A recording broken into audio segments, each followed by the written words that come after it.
This is video 8 in the Standard Library Fixed Objects module, and this is a workshop module. And in this workshop, we'll be covering a batching and separating problem. The interesting part of this workshop is that we are working with an actual decision problem. So we're trying to optimize a system with two variables using cost as the objective. The system that we're optimizing is a palletizer and depalletizer where parts arrive and they're placed by a robotic palletizer, so parts are placed on a pallet. The pallet then moves into a processing stage where each individual part on the pallet is processed.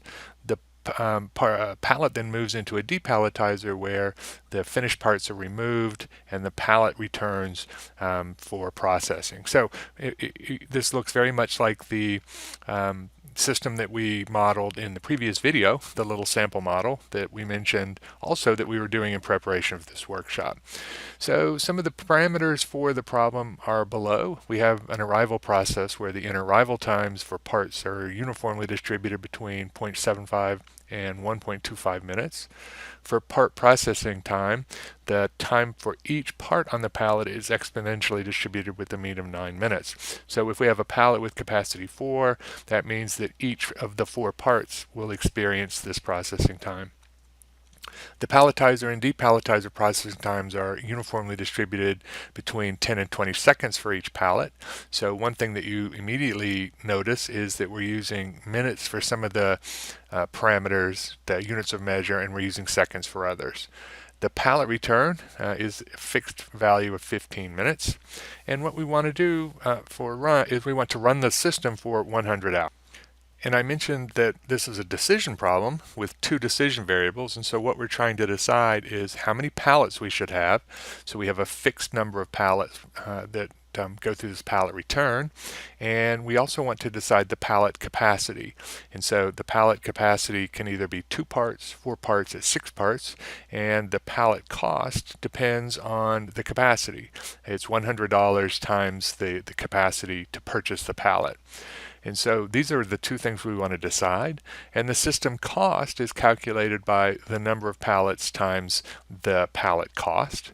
We also have a revenue of $1 for each completed part. So we have a cost function that consists of revenue and cost, and our goal is to maximize profit. We also have two constraints. We have two requirements. The minimum throughput is 55 parts per hour, and the maximum average time in system for parts is 1 hour. And before we look at the requirements, here's the model actually running. So you can see we have pallets created, we have parts created. They go through a combiner where we combine the specified number of parts on each pallet. We go to a server where all of the parts on the pallet are individually processed. We go to a separator where the pallets and the parts are separated, and then the pallets recirculate. And so this is what the system looks like. As I mentioned, it looks very similar to the sample model that we did in the previous video, except this time we have an actual parameters that we've included, and we have an actual decision problem that we're trying to solve. So some considerations for the workshop before you start working on it. We want to think about what controls do you want to experiment with. So we have two decisions we're trying to make, the number of pallets and the pallet capacity. And so we somehow want to incorporate that into controls. We want to know how to measure results. So in other words, when I run a scenario, how am I going to define the results in order to identify my cost and also define whether or decide whether or not I've met my requirements. How do you determine the best? How do parts arrive? How do pallets arrive? How do you stop the run? We've been given a specific run condition. How do you calculate the cost? So we have a cost function here that's the number of pallets times the pallet capacity, but we also have a revenue term. So how do you calculate that?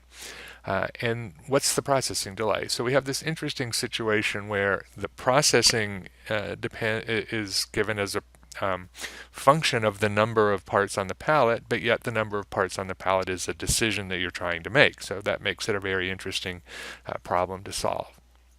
So pause and think about these considerations, and think about the general problem and how we would solve this problem and how to answer these general considerations.